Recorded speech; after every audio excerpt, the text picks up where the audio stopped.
بسم اللہ الرحمن الرحیم۔ شروع کرتی ہوں اللہ کے نام سے جو بڑا مہربان اور نہایت رحم کرنے والا ہے۔ السلام علیکم اینڈ ویلکم ٹو مائی سرنگز اور اسلامک چینل، جہاں پہ میں حدیث بیان کرتی ہوں۔ آج کی حدیث جو ہے حدیث صحیح بخاری سے لی گئی ہے، حدیث نمبر 22 ہے۔ آپ صلی اللہ علیہ وآلہ وسلم نے فرمایا، جب جنتی جنت میں اور دوزخی دوزخ میں داخل ہو جائیں گے، اللہ پاک فرمائے گا جس کے دل میں رائی کے دانے کے برابر بھی ایمان ہو، اس کو بھی دوزخ سے نکالو۔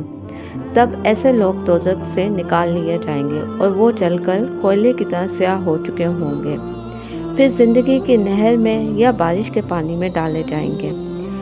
یہاں راوی کو شک ہو گیا کہ اوپر کے راوی نے کون سا لفظ استعمال کیا ہے۔